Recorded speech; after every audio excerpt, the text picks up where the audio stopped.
In this video, we will be looking at coding involving arrays. In contrast to flexible size data structures such as ArrayList, linked list, hashmap and hashset, arrays are fixed size data structures. In other words, once an array object has been created, you cannot vary how many items of data it can store. Arrays in Java have a unique syntax involving square brackets. Here is a recap of basic array usage.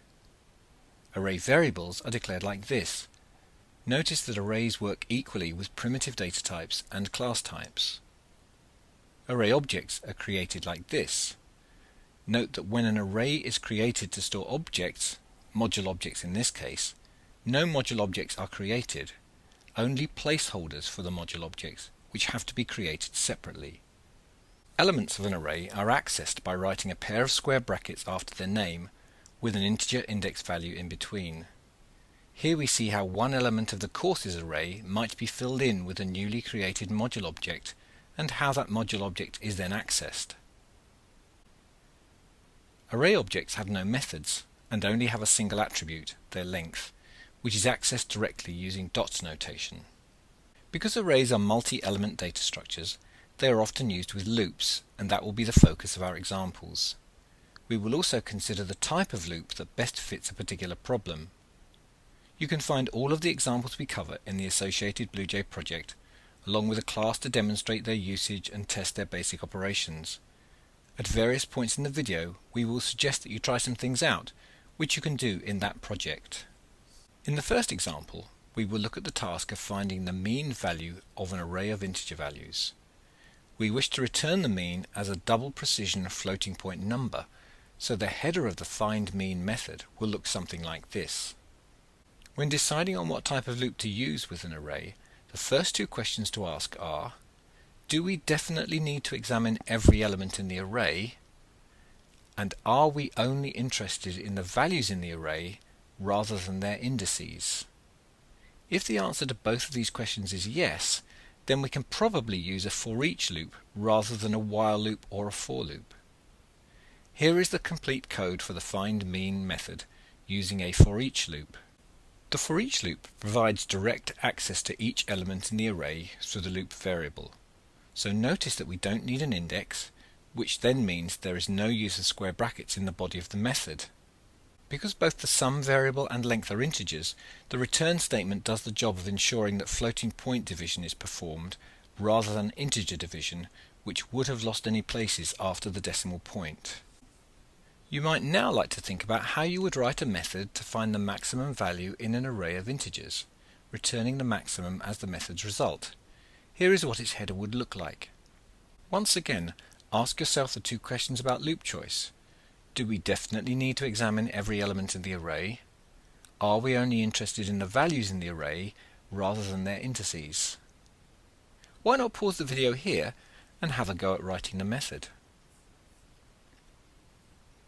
Here is a possible solution. As you can see, we have answered yes to the two questions and used a for each loop. If you tried this for yourself, the part you might have done differently is the initialization of the max variable. The issue is that each time around the for each loop, we need to be able to compare the current element with the largest found so far. When comparing the very first element of the array, there won't be a current largest value, but we still need a value to compare it against. We chose to initialize max to the smallest possible integer value on the grounds that it is likely to be smaller than all other values in the array and replaced immediately by the first element of the array. Do you think we could have used the value 0 instead? If not, why is that? Can we be certain that at least one of the values in the array is non-negative? A perfectly viable alternative for the initialization of max would be with the value of any element of the array, like this. Why not have a go now at writing a getMinimum method? It will be very similar. For our next example, let's consider a variation of getMaximum. Suppose we want to find where in the array the maximum value is stored. Here is the header we might start with. This time, we clearly cannot answer yes to both of our loop diagnostic questions. We need to find an index, so a for each loop would not be appropriate. The answer to the other question, do we definitely need to examine every element, is of course yes. Otherwise we won't know if we have found the maximum.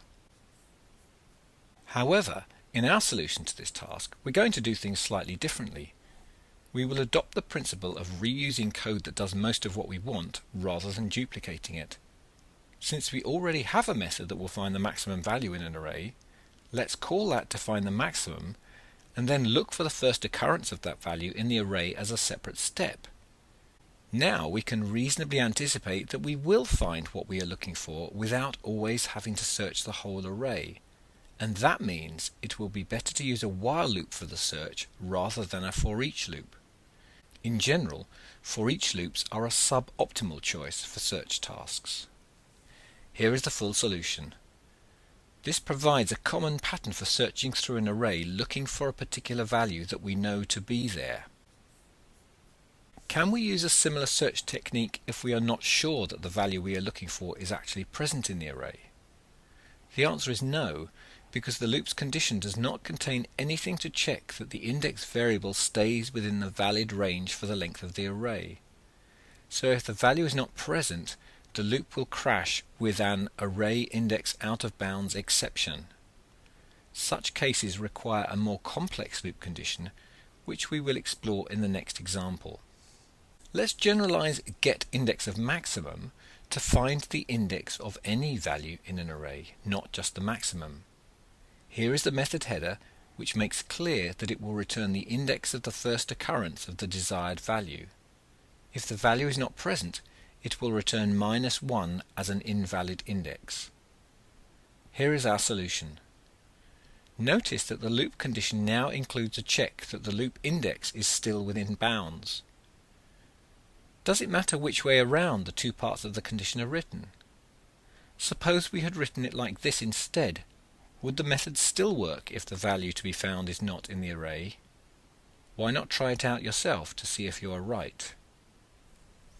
Notice the if statement at the end of the method. This looks to see whether the index variable reached the end of the array without finding the value and returns -1 in that case. Could we have written the if statement like this instead? If not, why not? If you aren't sure, why not try it out? Be sure to check searching both for a value that is in the array and one that isn't to cover both possibilities. Let's try something a little different, finding how many times each value in an array occurs in it. A first attempt might be to do this the long way round.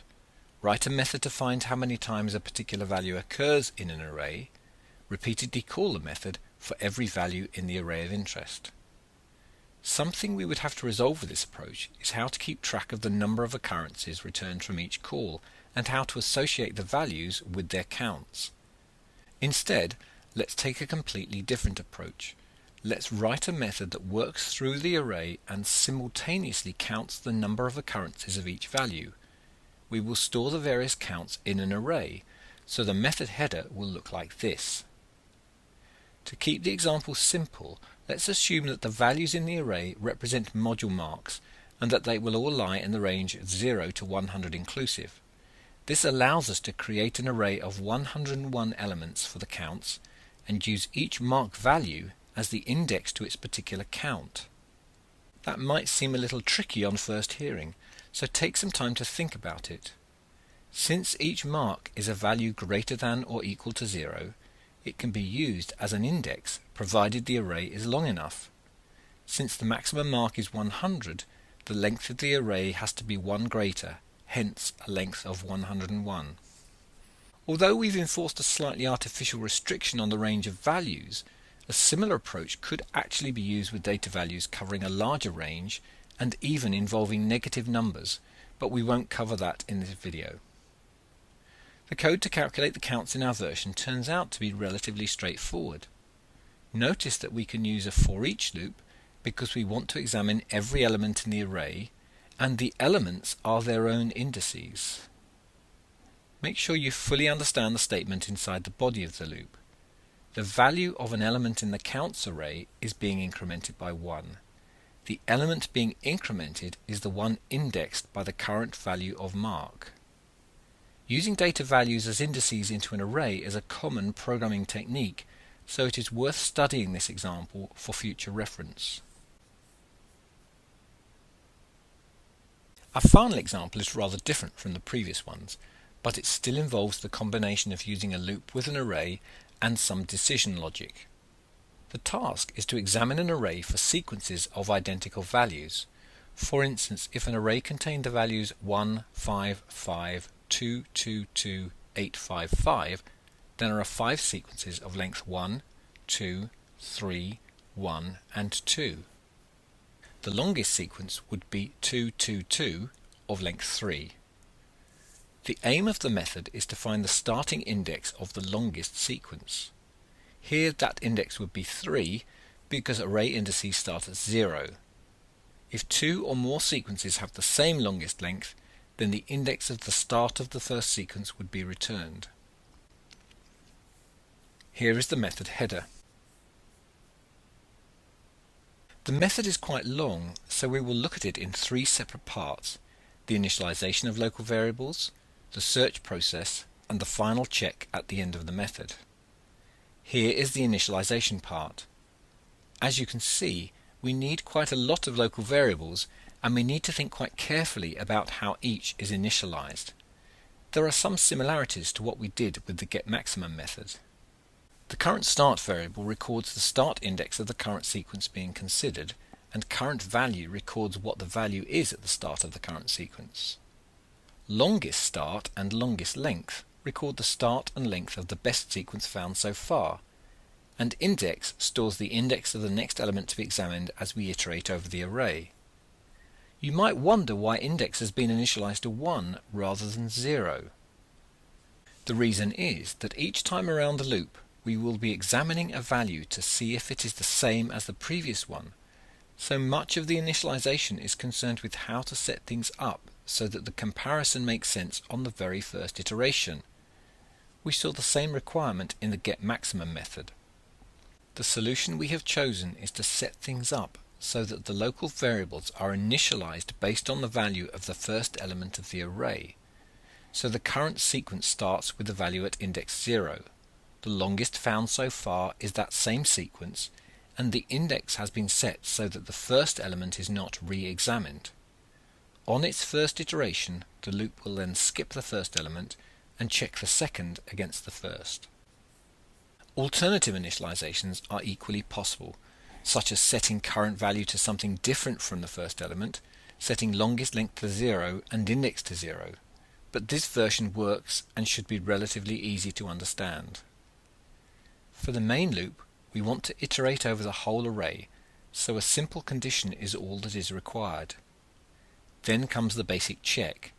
Are we continuing in the current sequence or starting a new one? If we are starting a new one, then we have to calculate the length of the one just finished and see if it is greater than the previous longest. And that process repeats for the whole array. The final section after the loop has to take into account that when we reach the end of the array, we haven't checked the length of the final sequence, and it could be the longest of all. So a length calculation is performed and checked against the current longest before the starting point of the longest is returned.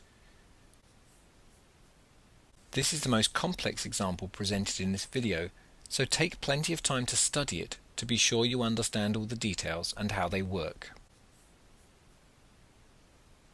To summarize, we have presented a range of different example methods to demonstrate typical examples of using arrays with different types of loop. You can find all of the examples in the associated BlueJ project, along with a class to demonstrate their usage and test their basic operations. The test class also has further examples of array usage, which you will find it useful to study. It would pay you to look at the arrays class defined in the java.util package, as it contains useful methods for manipulating arrays, such as making copies, sorting, and searching.